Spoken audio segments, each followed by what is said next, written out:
आज मैं आपके सामने मुकेश अंबानी का मीडिया बिजनेस जो कि अभी इस टाइम बहुत ही अंडर वैल्यूड है उसके बारे में हम बात करेंगे और उनकी स्ट्रेटजी अप्रोच इस बिजनेस को लेके क्या है उसके बारे में डीप डाइव बात करेंगे।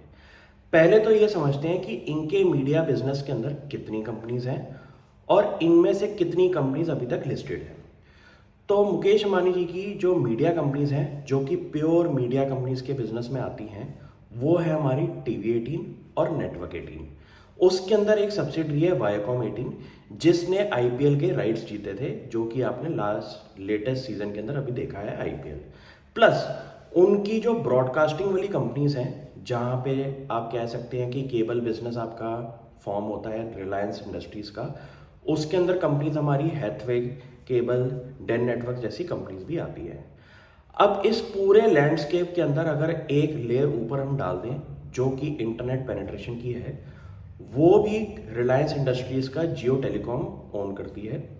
तो आप इस पूरे बिजनेस को अगर ढंग से समझेंगे हाई लेवल अप्रोच से तो इतना समझ में आ जाएगा कि मुकेश अंबानी जी ने पिछले 5-10 सालों के अंदर पहले तो इंडिया के अंदर इंटरनेट का रेट जो है वो कम किया अपने जियो टेलीकॉम से। अब उस टेलीकॉम इंडस्ट्री के अंदर उनकी जो मार्केट शेयर जो है वो एक लेवल तक आगे बढ़ चुका है और अब वो धीरे धीरे कंसोलिडेट कर रहे हैं वोडाफोन का मार्केट शेयर लेके।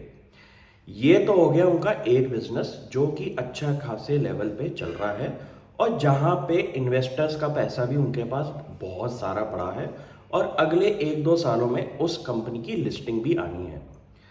अब आप बात करते हैं कंपनी का जो नेक्स्ट पिवट है जो कि उनका मीडिया बिजनेस है, उसके अंदर कंपनी ने क्या क्या स्ट्रेटजीज बना ली हैं और उस बिजनेस में आगे क्या दम दिखाई देता है।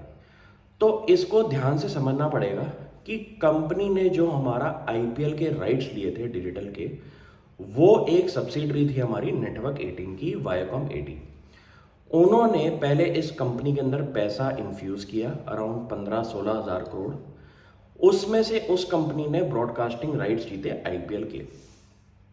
अब इतना पता चल गया है कि लेटेस्ट सीजन जो आईपीएल का रहा है वो अभी तक की हिस्ट्री का सबसे हाईएस्ट लेवल पे रहा है in terms of every category. क्योंकि इस आईपीएल के अंदर एक तो पहली बात उन्होंने इतनी ज़्यादा मार्केटिंग कर दी और इतना ज़्यादा अपना व्यूवरशिप बना दिया फ्री दिखा के अपना आईपीएल, जो कि पहले हॉटस्टार दिखाता था और उसके अंदर एक आपको सब्सक्रिप्शन चाहिए होती थी। लेकिन जियो सिनेमा की जो ये स्ट्रेटेजी थी ये बहुत काम आई। उन्होंने पहले ये फ्री में दिखाया आईपीएल और उसके बाद इसको अब मोनेटाइजेशन के लिए भी डाल दिया है इस बिजनेस को। तो पहले तो जो जियो सिनेमा की अगर बात करें, उनका जो कोर काम है वो है डायरेक्ट कंपटीशन में नेटफ्लिक्स, हॉटस्टार, अमेजॉन प्राइम। तो वो हर हफ्ते एक नई मूवी सिनेमा हॉल वाला एक्सपीरियंस दिखा रहे हैं। उस बिजनेस के अंदर अगर हम स्पोर्ट्स की बात करें तो कंपनी ने आईपीएल दिखा दिया, प्लस वो बाकी स्पोर्ट्स कैटेगरी के अंदर भी अपनी व्यूवरशिप बढ़ाना चाहते हैं, ये भी साफ हो गया। प्लस कंपनी ने अपना लास्ट ईयर बिग बॉस का सीजन भी अपने मीडिया चैनल से दिखाया था जिससे कि एक बहुत बड़ा व्यूवरशिप उनके पास मिल गया। ये भी उन्होंने एक पायलट टेस्टिंग दिखाई थी जिसपे उनको एक सक्सेसफुल केस स्टडी मिली थी। तो यहाँ भी उनकी व्यूवरशिप बन गई। अब कंपनी की जो मोनेटाइजेशन है वो रिलायंस इंडस्ट्रीज के अगर पूरे पिछले कुछ 10 सालों की हम पिवट की बात करें तो उनकी फर्स्ट जो अप्रोच रहती है वो होती है कस्टमर को जीतने की। अच्छी तरह से कस्टमर को अपने पास बुला लो फ्रीबीज दिखा के, जैसे कि इंटरनेट के रेट बहुत कम कर दिए, इंटरनेट पेनिट्रेशन अपनी बढ़ा दी और उसके बाद धीरे धीरे अपने रेट्स बढ़ाना शुरू करो, ऑपरेटिंग लिवरेज भी बिजनेस में लेके आओ और धीरे धीरे अपने रेट्स बढ़ा के स्टेबल लेवल पे कंपनी के EBITDA मार्जिन को भी लेके आ जाओ।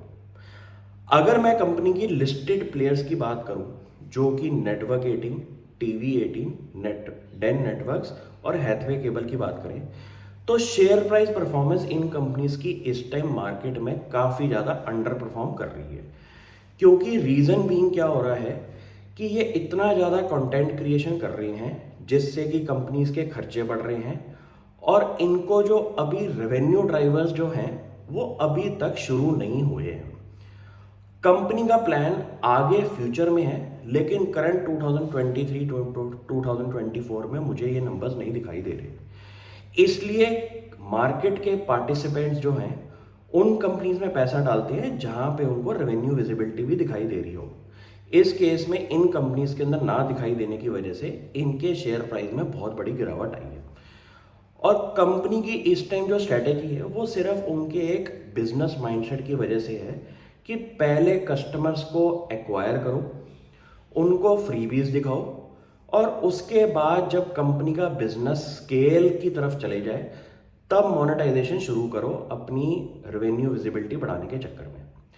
तो जब कंपनी का जियो सिनेमा जो कि वायोकॉम 18 और नेटवर्क 18 के अंदर एक काइंड ऑफ इंटीग्रेट हो जाएगा तो मुझे लगता है कि इस कंपनी का जो मल्टीपल बैठेगा वो एक हायर लेवल पे चले जाएगा, क्योंकि सबसे बड़ी बात यह है कि उनका डायरेक्ट कंपटीशन इस टाइम आज की डेट में अगर नेटफ्लिक्स है और नेटफ्लिक्स एक ग्लोबल कंपनी होने की वजह से इंडिया के अंदर सक्सेस अगर पा रही है तो इंडियन डोमेस्टिक कंपनी भी इस रे ऑफ होप में जा सकती है कि अगर same level of content creation वो दिखा दें और इंडिया की ऑडियंस को वो जीत लें तो इस बिजनेस के अंदर भी एक बहुत बड़ा मल्टीपल मुझे दिखाई देता है।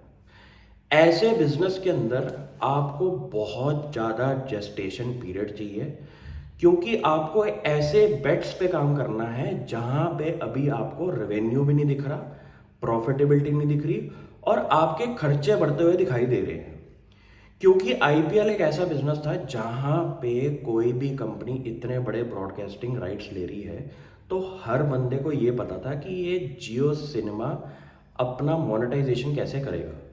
उन्होंने इस पूरे आईपीएल को फ्री करके ये बता दिया कि अभी उनका मोनेटाइजेशन का मन नहीं है, लेकिन जब आगे जाके इस बिजनेस में स्केल दिखाई देगा तो एक बहुत बड़ा रेवेन्यू ड्राइवर भी बन जाएगा इस बिजनेस के अंदर।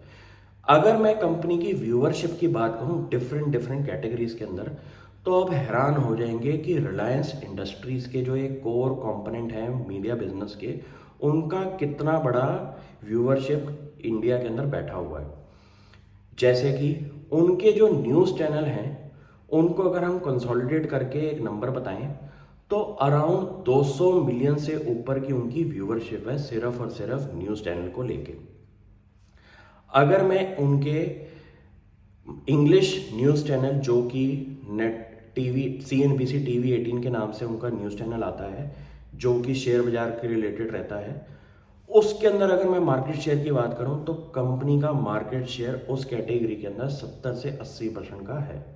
तो इतना पता चल गया है कि उस बिजनेस के अंदर जो एड रेवेन्यू बनता होगा कंपनी का बिकॉज ऑफ फाइनेंशियल न्यूज़ की वजह से इतना ज़्यादा बनता होगा, क्योंकि ये वो लोग हैं ऑडियंस के जो कि इंडिया की हमारी एक्सपेंडिचर बास्केट में आते हैं और इनके पास एक बहुत बड़ी स्पेंडिंग पावर भी रहती है।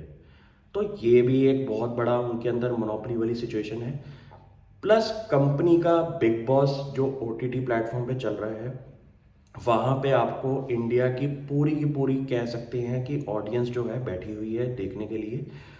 वहाँ पे भी बहुत ज़्यादा व्यूअरशिप है कंपनी की।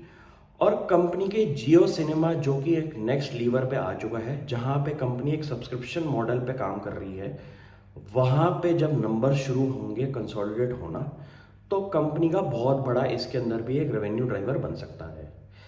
ये बिजनेस ऐसा है कि अगर चल गया तो इस बिजनेस के अंदर मुझे 5x 10x की ग्रोथ दिखाई देती है, लेकिन इसके लिए आपको बहुत बड़ा टाइमिंग चाहिए।